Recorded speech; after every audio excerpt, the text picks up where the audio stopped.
joy in praising you and glorifying you, Lord. I pray also that you will continue to give us wisdom in everything that we do today. May your name be exalted and praised this afternoon continuously. As we sing praise and songs to you, O God, bless us this afternoon. We give you all the glory and praise in the name of Jesus. Amen. Amen. Let's give the Lord a clap offering. Now, the first song that we are going to sing is a Tagalog entitled God is Good. God is Good. But it is in Tagalog. We sing this song every time we end up our worship song, expressing the goodness of God. And it goes like this with an action as well. We act that. It's goes like this. Okay, you just follow my action. Kay buti ng Diyos, kay buti ng Diyos sa akin. Kay buti ng Diyos, kay buti ng Diyos sa iyo. God is good to you. Kay buti ng Diyos, kay buti ng Diyos sa Kanya.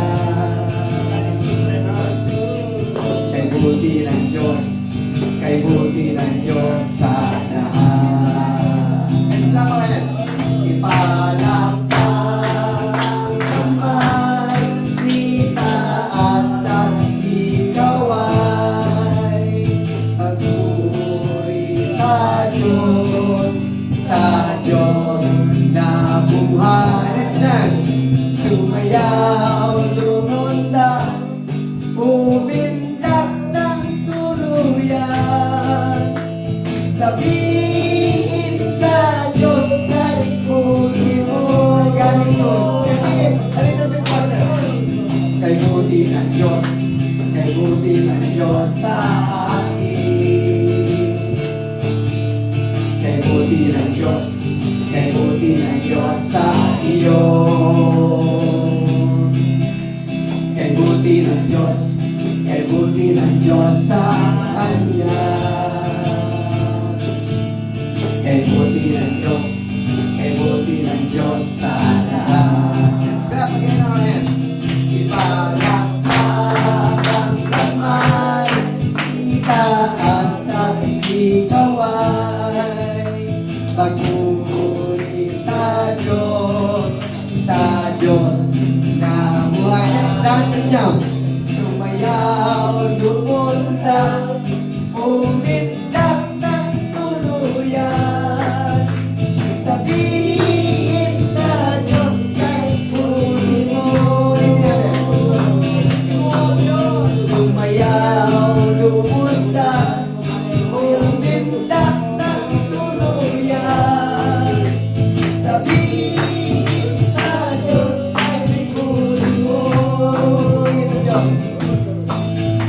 Sabihin sa Diyos kay buti mo. God is good. For the last time. Sabihin sa Diyos kay buti mo.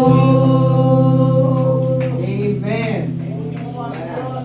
Hallelujah. God, you're so really good all the time. Nothing compares with you, oh God. And we bless your name this afternoon as we sing another song expressing how great and mighty you are. Hallelujah. Great and mighty, ano? EAG lang yan.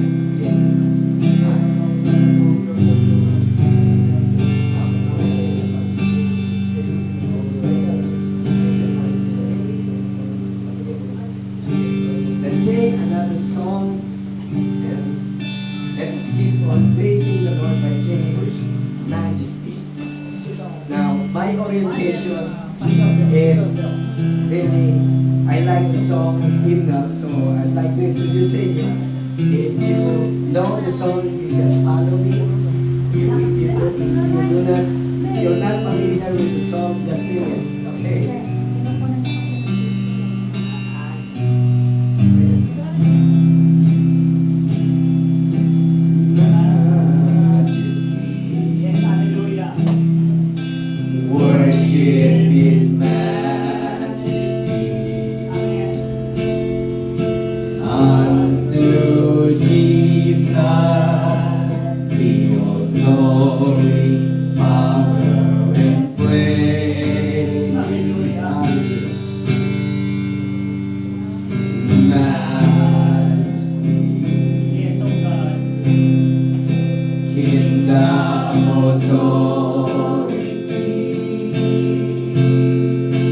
flows from His throne unto His own.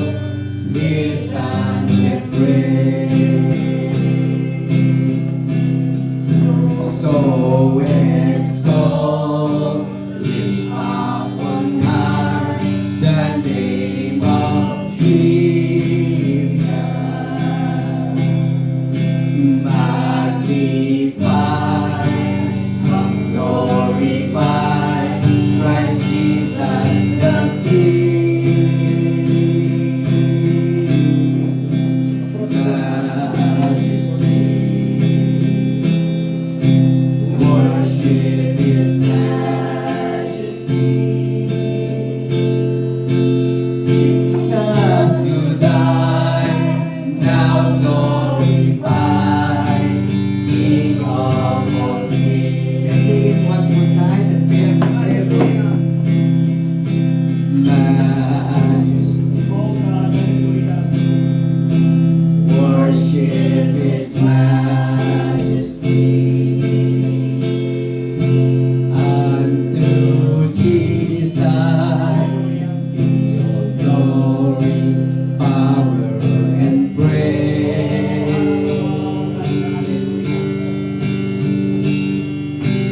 Majesty,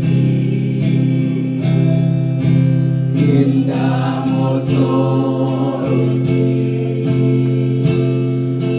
flows from His throne unto His own. His and praise. So exalt, lift up on high the name of Jesus. Magnify, glorify Christ Jesus the King.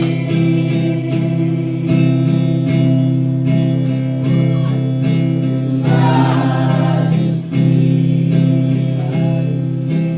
worship His majesty.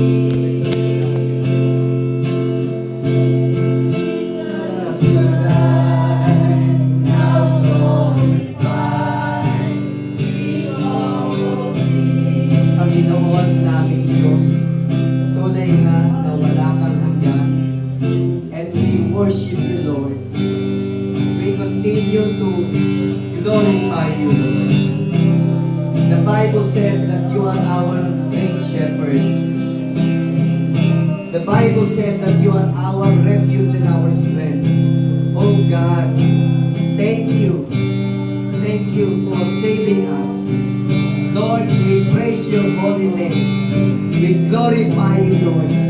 Continue to work in the very lives of Your children. Answer all our prayers, O God. Bless us as we worship You this afternoon. Hallelujah. Tunay, Panginoon, na dakila at wala kang kapares. Nothing compares with You. Hallelujah. So exalt, lift up on high the name of Jesus. Magnify, glorify Christ Jesus the King.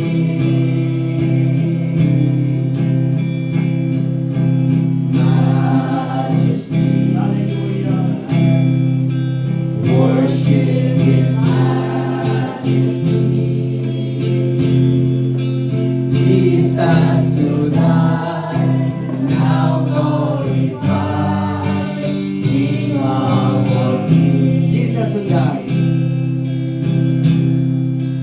Jesus who died, now glorified, King of all kings. Thank You, Lord, for dying for us.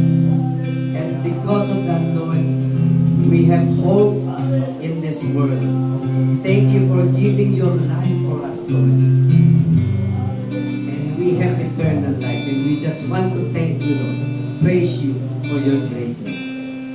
As we continue to praise the Lord, allow me to lead you to sing, Amazed, Great is Thy Faithfulness. Let's sing several stanzas of this, and then I hope you know the song.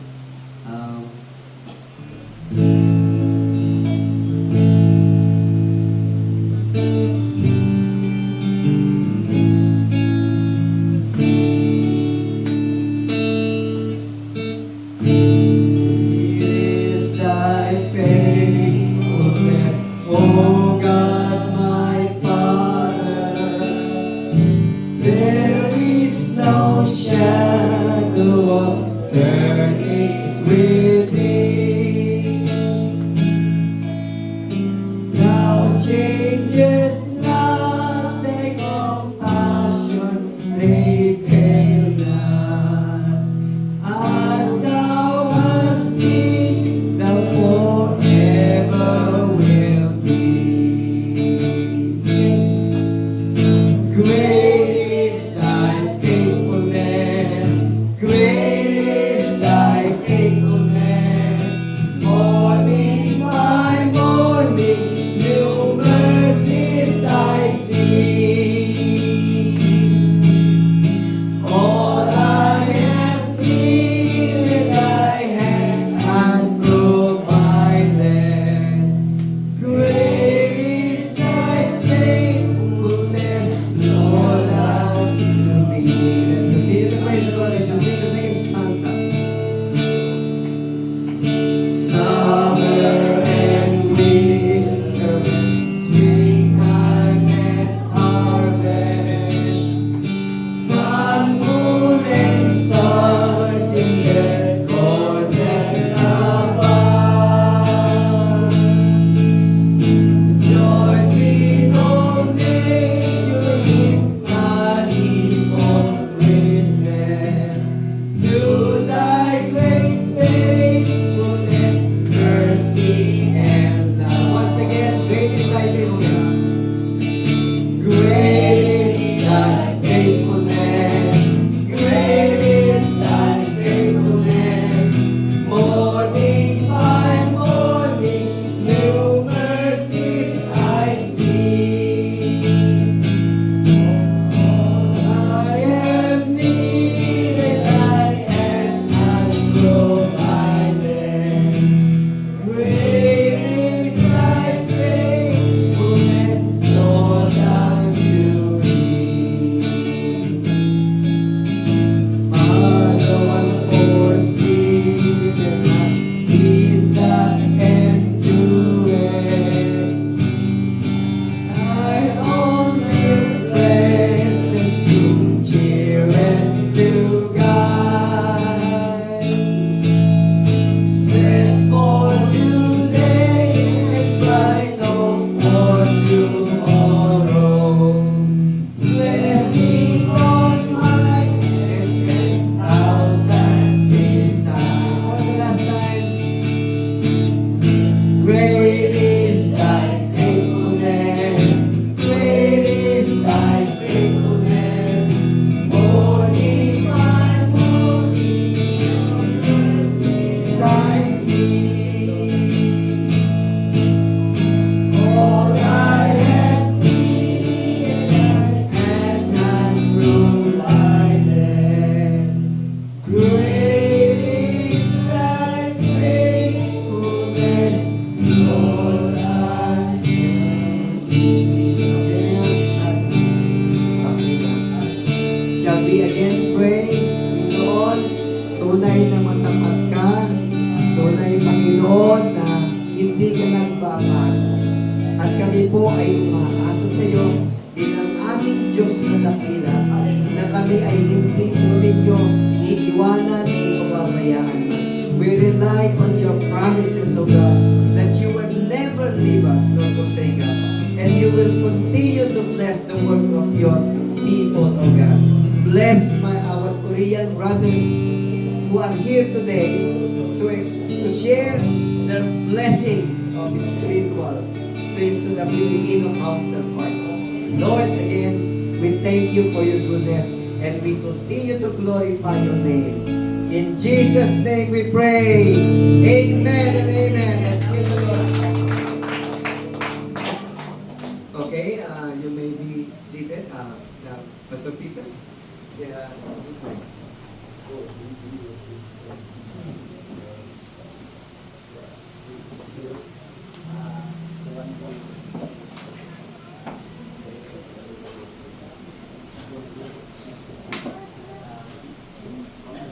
Yung may nandang hindi,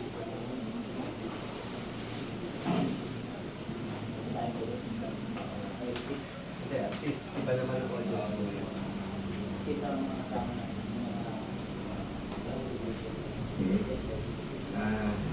Atin pong ibibigay na sa ating dakilang pastor, Pastor Richard. Ang palayan po niya, Rich, mayaman po yan. Mayaman yan. Huwag nyo lang utangan. Mayaman sa kaibigan yan, wala akong pera yan. Okay? Salamin na naman. Para ka pa lang ako eh. Lagi nawawala yung salamin ko eh. Okay?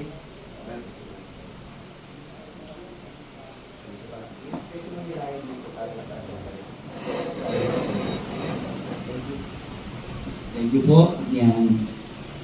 Magandang hapon po sa bawat isa sa atin na nandito ngayon, sa bawat mga kapatiran na narito. And we welcome then our Korean brothers from Seoul, Korea. Yeah, South Korea, no? And so, this time, ay nais ko pong sabihin sa inyo yung vision na bilang mga kapatid natin na narito sa Pilipinas, kasi po sila po yung ating mga kapatid sa pananampalataya na meron po silang gusto pong ibigay sa atin na partnership bilang sa mga kapatid natin na Koreano. Alam naman po natin mga Koreano, very po sila sa prayer, no?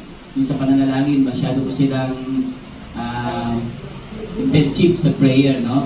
Kaya po lagi silang mapanalanginin. Kaya po nagpipray din po na tayo din po bilang mga kapwa natin, mga kapatid sa Pilipinas ay makapanalangin din po lagi, no? Yan, maging prayerful sa ating pananalangin. Pero itong mission po nito ay aking babasahin. Ano po? At ito po ay nais ipaalam sa lahat, hindi lang po sa inyong pastor, maging sa bawat individual po na nandito, sapagkat bahagi po kayo sa magsasama-sama natin para itatag po ang mapanananginig puso sa ating Panginoon. Ang pangalan po ng ng grupo natin ay tatlong nakalagay po dyan. Yan, no? 300 Warriors Survival Corps Torch Prayer.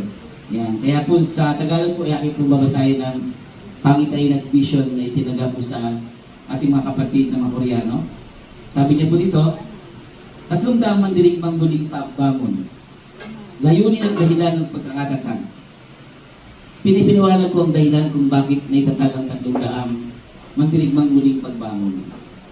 Pati na rin ang layuning adikain at komisyon sa pagsali. Ang kilusang ito ay pinanganak noong panahon ng matinding pagsubok sa buong mundo dahil sa pandemya ng COVID-19. Alam naman po natin yan. Maraming simbahan at pagtitipon ang pananampalataya ang bumagsak at nakita ko mismo kung paano maraming grupo ang muling pagbangon at tumigil sa pananalangin. Dahil sa utos ng gobyerno na huwag magtipon, maraming mananampalataya ang tumigil sa pagdalo sa pagsamba. Sa kabila ng pagiging pinuno ng ilang grupo at muling pagbangon, napansin kong wala nang nagdarasal. Kaya lumuhod ako sa harap ng Diyos at nanalangin. Panginoon, napakaraming grupo ng muling pagbangon. Ngunit bakit walang nananalangin? Ito'y nakakadismaya. Sumagot ang Diyos, nakikita mo ba? Kung ikaw ay nalulungkot, paano pa kaya ako? Pagkatapos sinabi ng Panginoon, upang mailigtas ang kahit isang kaluluwa, ipinako ako sa krus at namatay para sa inyo. Ngunit anong ginagawa ninyo ngayon? Naramdaman ko ang bigat ng kanyang pananalita. Tinanong ko ang Diyos, ano po ang dapat kong gawin? Sabi niya, ngayon ikaw na ang kumilos. Bago niya ito sabihin, kinuha ng Diyos ang aking ama, salamat ang aking ama sa Espiritu. para bang inalis niya ang aking mga pakpak upang wala na akong ibang pagpipilian kundi ang sumunod. Nakinig ako mabuti sa tinig ng Diyos, ngunit sa una, tumanggi akong sumunod. Pakiramdam ko ay hindi ako karapat-dapat at hindi angkop ang aking sitwasyon. Ngunit muli akong nanalangin at muling dumating ang malakas na tinig ng Diyos. Ngayon, ikaw na ang kumilos. Dahil dito, tumingi ako ng mas malinaw na patnubay. Panginoon, kung ito po ang tunay na inyong kalooban, ipakita mo ito ng malinaw sa akin. Upang tiyakin ang kanyang kalooban, gumawa ako ng pagsusulit sa balahibo ng tupa tulad ng ginawa ni Gideon sa Biblia. 300 mandirigmang muling pagbangon, layunin at layunin ng pagkakatatag. Matapos ang 3 beses na pagsubok sa balahibo ng tupa, nagpagtagtugong ito ay tunay na kalooban ng Diyos, kaya ako'y sumunod. Tinanong ko ang Panginoon, paano ko ito dapat gawin? Pakiusap niya, bigyan mo ako ng pangalan para sa grupong ito. Sumagot siya. Alam mo ba ang 300 mandirigma na si Gideon? Sagot ko, opo, Panginoon, alam ko po. Bibigyan kita ng 3 mandirigma, 300 mandirigma tulad ng kay Gideon. Ang tungkulin mo ay maging kagaya lamang ni Gideon. Dahil dito, tinanggal ko ang pangalang Gideon at itinawag sa grupo ng 300 mandirigmang muling pagbangon. Nagsimula kami sa aming unang pagtitipon nang hindi ako tumawag o nag-imbita ng kahit sino man sa aking mga kakilala. Noong panahon yun, may pa ang patakaran ng gobyerno ukol sa pagtitipon dahil sa COVID-19. Ngayon pa man, naniwala ko na kung ito ay tunay na kalooban ng Diyos, siya mismo ang kikilos. Kaya isang linggo, matapos kong matanggap ang kanyang mensahe, ako'y nag-anunsyo ng isang pagtitipon para sa opisyal na paglulunsad ng grupo. Sa aking matinding pagkamangha, halos 100 katao ang dumalong. Mga taong hindi ko man lang nakikilala. Nakita ko kung paano kahanga-hangang kumilos ang Diyos upang mapagtibay ang kilusan. Patuloy akong nanalangin upang maunawaan ang tunay na layunin ng Diyos sa 300 mandirigmang muling pagbangon. Tinanong ko siya, bakit po ako inuutusan na itatag ito? Ano ang iyong layunin? Sinagot niya ako, ngayon kapag binanggit ang Kristyanismo, marami ang tumatanggi. Kapag nabanggit ang pangalan ko, ang simbahan, maraming tao agad ang lumalayo. Ang espiritual na lupa ay naging matigas at tuyot, tulad ng Harden ng Eden. Kailangan muling buhayin ang pananampalataya ng aking bayan. Nais kong palambutin ang kanilang mga puso upang bumalik ang kanilang unang pag-ibig sa akin. Upang muling maghari ang aking kaharian, ang iyong misyon ay aruruhin ang espiritual na lupa at ihanda ito upang maging matabang lupa. Tinanggap ko ito at muli akong nagtanong, Panginoon, paano po namin ito gagawin? Dahil sa mahilig akong mag-organisa ng malaking pagtitipon at granding gawain, sino naman ko magplano ng isang malaking kaganapan upang gawing mas epektibo ang aming layunin, ngunit isang araw muli nagsalita ang Diyos. Huwag kang magdaos ng malaking pagtitipon upang mabago ang espiritual na lupa. Hindi sapat ang 1 beses o 2 beses na kaganapan. Kailangan tuloy-tuloy ang panalangin sa bawat sulok ng mundo. Araw-araw, linggo-linggo, buwan-buwan, kailangan itong maging walang patid at walang tigil. Tulad ng isang apoy na patuloy na naglilingas ang upang tunay na baguhin ang espiritual na kalagayan ng mundo. Dahil dito, sinimulan namin magtayo ng mga lokal na sangay ng 300 mandirigmang muling pagbangon upang ang bawat sangay ay maging isang bahay dalanginan. Napansin namin maraming tao ang nais manalangin, ngunit walang pupuntahang lugar. Kaya sa bawat komunidad ng aming mga sangay ay naging lugar ng panalangin kung saan maaaring magtipon ang mga taong nauuhaw sa presensya ng Diyos. Ang Torch Prayer Meeting at ang kanyang layunin. Maraming tao ang nais manalangin ngunit walang pupuntahang lugar. Tulad ni Daniel na may 3 takdang oras ng panalangin isang araw. Kailangan din natin magkaroon ng tinakdang oras at lugar upang patuloy na manalangin sa Diyos. Maraming mananampalataya ang nagnanais lumapit sa Diyos, ngunit walang maayos na lugar upang manalangin. Ang ating mga sangay ay may mahalagang tungkulin sa pagbibigay ng isang bahay dalanginan para sa kanila. Sa bawat sangay, tinakda namin ang araw at oras ng Torch Prayer Meeting. Ano nga ba ang Torch Prayer Meeting? Sa kwento ng 300 nandirigma ni Gideon, itinago nila ang kanilang mga sulok sa loob ng mga tapayan at lumaban sa 135,000 kaaway.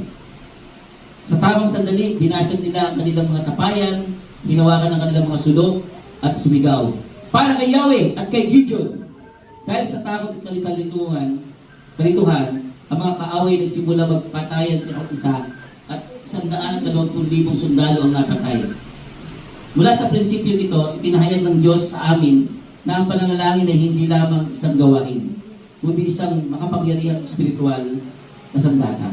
Ang Torch Prayer Meeting ay pinanganak mula sa pananalangin at kinumpirma ng Diyos bilang isang paraan upang maguhin ang espiritual na kalagayan ng ating mundo. Layunin ng Torch Prayer Meeting, ang layunin nito ay baguhin ang espiritual na lupa ng mundo. Tulad ng palaka sa isang bukirin, kapag sila'y sabay-sabay na umaawit, nagkakaroon ng isang malakas na makapangyarihang tunog. Isang malakas na makapangyarihang tunog.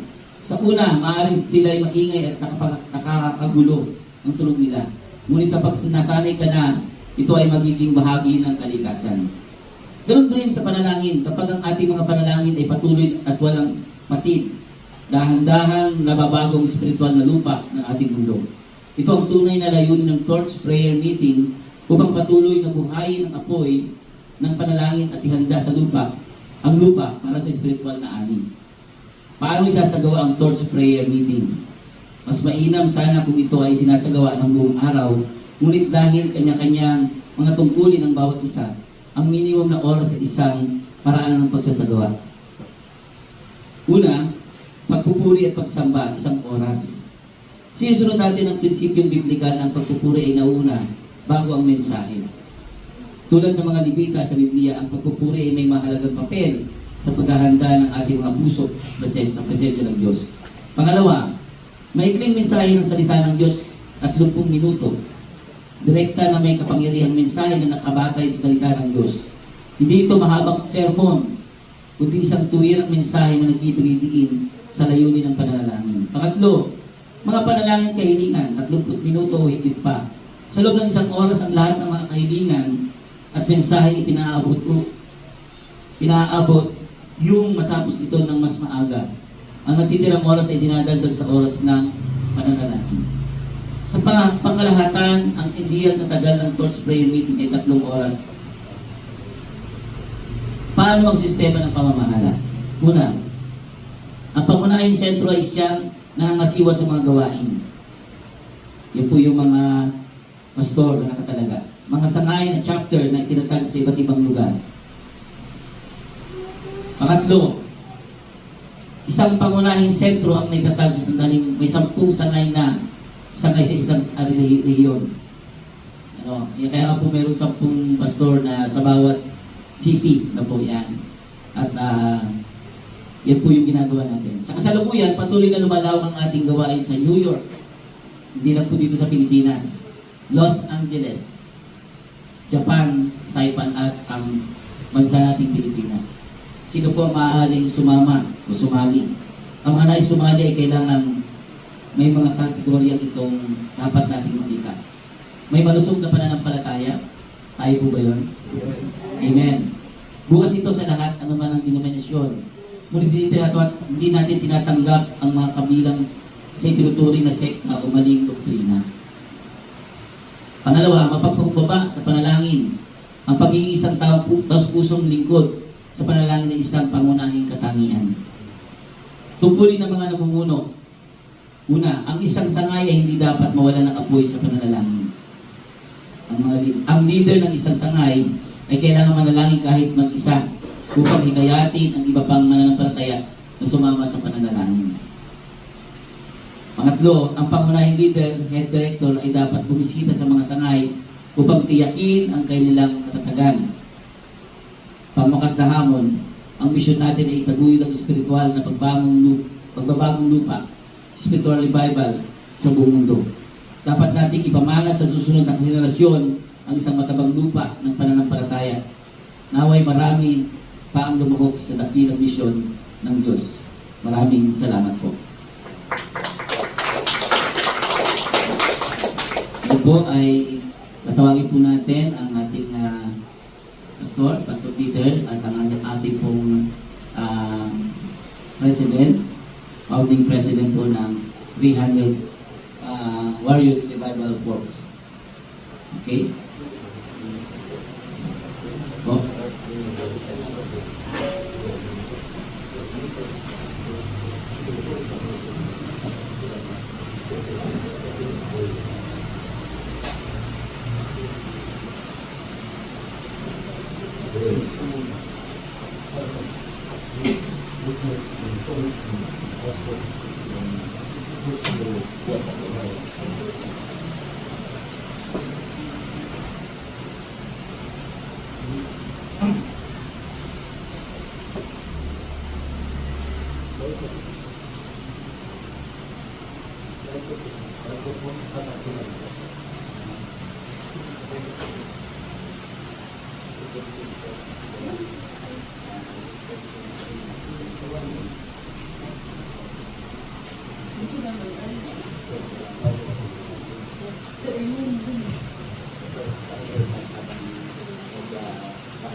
자, 같이 기도하는 시간을 갖도록하겠습니다. 하나님 아버지 감사합니다. 이 집을 세워주시고 이렇게 지금 364 공간을 세워주시니 감사합니다. 이 지구가 지금까지도 많이 기도해왔습니다. 저희들 발걸음을 통해서 이것이 연합되기를 소원합니다. 개전 지역을 변화시키기를 원합니다. 하나님 개정을 넘어서 필리핀을 변화시킬 수 있는 이 프로젝트가 지구가 될 수 있도록 성령님 역사해 주시니 감사를 드립니다. 아버지가 너무나 소원을 주뿐만 아니라 넌 세계 속에 나아가서 정말로 하는 나라 전에서 멋지게 정말로 쓰임받는 이 지구가 될 수 있도록 역사해 주시고 이곳에서 많은 분들이 나아갈 수 있도록 역사해 주셨다서 그러나 또 많이 기도해왔습니다만 오늘 저희들 기도를 통해서 이곳에서 성령이 뿌리 떨어지는 역사에 주시고 마가의 다락방에 뿌리는 성령이 뿌리 이곳에 인자의 성령 주는 뿌리로 되겠다는 모든 범사에 성령이 뿌리 우리 주님이 우리 하나님의 기도가 될 수 있도록 역사해 주시니 감사합니다.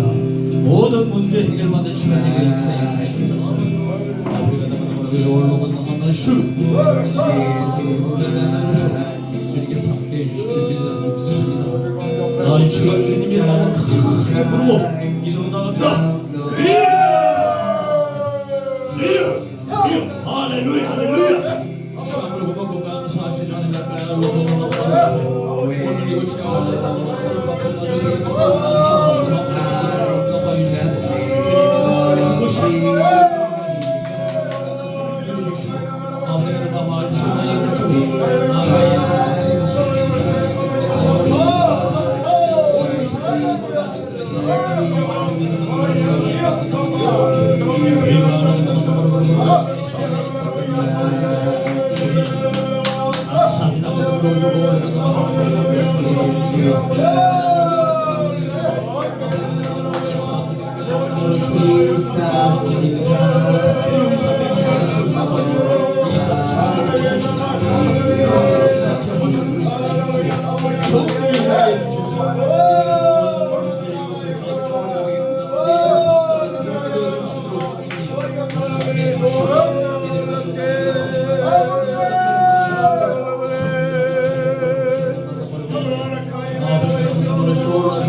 역사해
Lord, we thank you.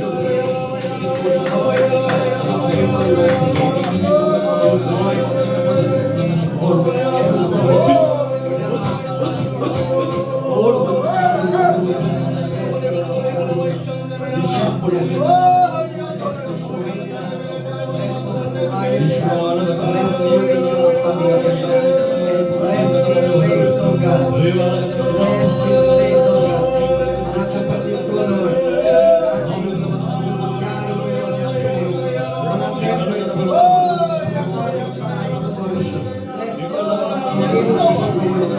Magbukas po ng opportunity for these people around us to accept you as the Lord and Savior.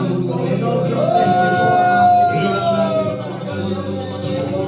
Kasi na po ay nagsasaga na bahagi po ng Diyos.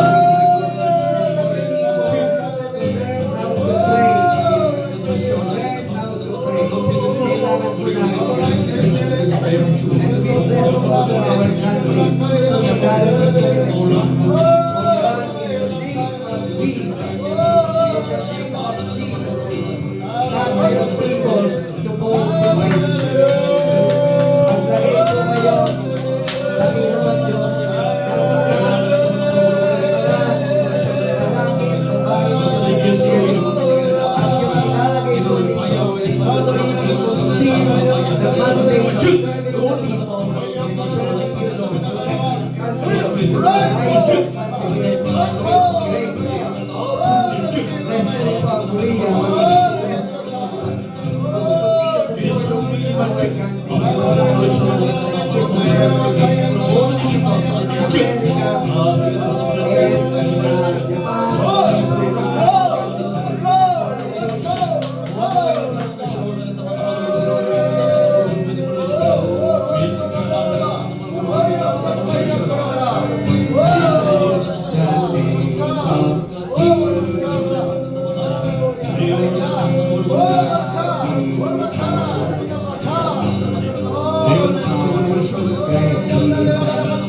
Israel,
참고하고 감사하신 하나님 아버지 감사합니다. 이 프로젝트 지구 하나님께서 세우셨습니다.